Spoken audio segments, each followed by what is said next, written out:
بسم اللہ الرحمن الرحیم۔ عزیز دوستو، السلام علیکم۔ آج کی ویڈیو ایک حیران کن اور ناقابل یقین واقعہ سے متعلق ہے۔ یہ ایک انہونی قسم کا واقعہ ہے مگر ہے بالکل سچا اور مصدقہ۔ آپ کو اس واقعے سے معلوم ہو جائے گا کہ اللہ پاک اس دور میں بھی کرشمہ دکھا رہے ہیں اور اس دور میں بھی ایسے ایسے معجزاتی واقعات رونما ہو رہے ہیں کہ جنہیں سن کر انسان دنگ رہ جاتا ہے۔ یہ دنیا بذات خود ایک معمہ اور عجوبہ ہے، اور اگر غور سے دیکھا جائے تو اس کی ایک ایک چیز اور ہر ایک ذرہ عجوبہ ہے۔ ہم 7 عجائبات عالم سنتے چلے آئے ہیں مگر اس کائنات کا ذرہ ذرہ عجوبہ ہے اور ہر واقعہ حیران کن ہے، اور ایسا ہی ایک حیران کن واقعہ آج آپ کے گوشے گزار کرنے جا رہا ہوں۔ سنیے اور اللہ کی فیاضی اور کرم کا مشاہدہ کیجیے۔ ایک حاجی صاحب کافی بیمار تھے۔ کئی سالوں سے ہر ہفتے پیٹ سے 4 بوتل پانی نکلواتے تھے۔ اب ان کے گردے واش ہوتے ہوتے ختم ہو گئے تھے۔ ایک وقت میں آدھا سلائس ان کی غذا تھی۔ سانس لینے میں بھی بہت دشواری کا سامنا تھا۔ نکاہت اتنی تھی کہ بغیر سہارے کے حاجت کے لیے نہ جا سکتے تھے۔ ایک دن چودھری صاحب ان کے ہاں تشریف لے گئے اور انہیں سہارے کے بغیر چلتے دیکھا تو بہت حیران ہوئے۔ انہوں نے دور سے ہاتھ ہلا کر چودھری صاحب کا استقبال کیا۔ چہل قدمی کرتے کرتے حاجی صاحب نے 10 چکر لان میں لگائے، پھر مسکرا کر ان کے سامنے بیٹھ گئے۔ ان کی گردن میں صحت مند لوگوں جیسا تناؤ تھا۔ چودھری صاحب نے ان سے پوچھا کہ یہ معجزہ کیسے ہوا؟ کوئی دوا، کوئی دعا، کوئی پیتھی، کوئی تھراپی، آخر یہ کمال کس نے دکھایا؟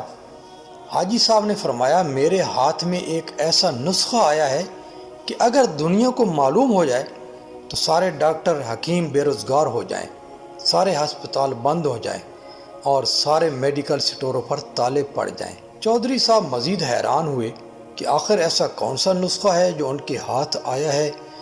حاجی صاحب نے فرمایا کہ میرے ملازم کی والدہ فوت ہو گئی۔ میرے بیٹوں نے عارضی طور پر ایک 6-7 سالہ بچہ میری خدمت کے لیے دیا۔ میں نے ایک دن بچے سے پوچھا کہ آخر کس مجبوری کی بنا پر تمہیں اس عمر میں میری خدمت کرنا پڑ رہی ہے؟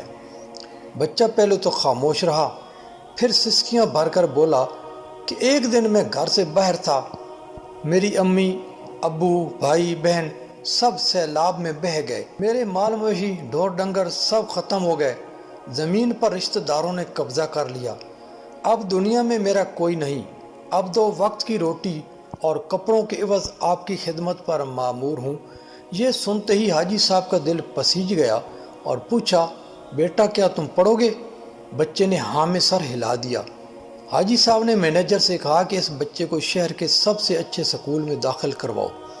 بچے کا داخل ہونا تھا کہ اس کی دعاؤں نے اثر کیا، قدرت مہربان ہو گئی۔ حاجی صاحب کہتے ہیں کہ میں نے 3 سالوں کے بعد پیٹ بھر کر کھانا کھایا۔ سارے ڈاکٹر اور گھر والے حیران تھے۔ اگلے روز اس یتیم بچے کو ہاسٹل میں داخلہ دلوایا اور بغیر سہارے کے ٹوائلٹ تک چل کر گیا۔ میں نے مینیجر سے کہا کہ شہر سے 5 ایسے اور بچے ڈھونڈ کر لاؤ جن کا دنیا میں کوئی نہ ہو۔ پھر ایسے بچے لائے گئے، انہیں بھی اسی طرح سکول میں داخل کرا دیا گیا۔ اللہ تعالیٰ نے فضل کیا اور آج میں بغیر سہارے کے چل رہا ہوں، سیر ہو کر کھا پی رہا ہوں اور کہے لگا رہا ہوں۔ حاجی صاحب سینہ پھلا کر گلاب کی کیاریوں کی طرف چل دیے اور فرمایا کہ میں اب نہیں گروں گا جب تک کہ یہ بچے اپنے قدموں پر کھڑے نہیں ہو جاتے۔ حاجی صاحب گلاب کی کیاریوں کے قریب رک گئے اور ایک عجیب فکرہ زبان پر لائے۔ قدرت یتیموں کو سائے دینے والے درختوں کے سائے لمبے کر دیا کرتی ہے۔ تو دوستو، اللہ تعالیٰ نے اپنی نادار اور کمزور مخلوق پر رحم کھانے اور ان پر خرچ کرنے میں کیا کیا فائدے اور انعامات رکھے ہیں، اس ایک واقعے سے اندازہ لگایا جا سکتا ہے۔ آج ہم بے شمار مسائل اور مشکلات کا شکار ہیں اور ایسی بیماریوں نے ہم میں سے اکثر افراد کو گھیرے میں لے رکھا ہے۔ ان کا علاج ناممکن ہے، مگر ایک ایسا نسخہ بھی ہے جسے استعمال کر لینے سے یہ ساری بیماریاں ختم ہو سکتی ہیں۔ جہاں آپ نے مہنگی دوائیں استعمال کرنے کے باوجود ابھی تک ان کا فائدہ نہیں دیکھا ہے تو اس نسخہ کو بھی آزما لیجئے۔ کسی بے سہارا یتیم کو سہارا فراہم کر دیجئے، کسی محتاج کی مدد کر دیجئے اور کسی مصیبت زدہ کے ساتھ بھلائی کر دیجئے، اور پھر ان غریبوں کے رب کی عطا اور عنایت سے دیکھ لیجئے۔ آخر جہاں بے شمار ڈاکٹرز کے نسخے آزما کر دیکھ لیا ہے، وہاں یہ نسخہ بھی ایک بار استعمال کر کے دیکھ لیں تو کیا خیال ہے آپ کا اس بابت؟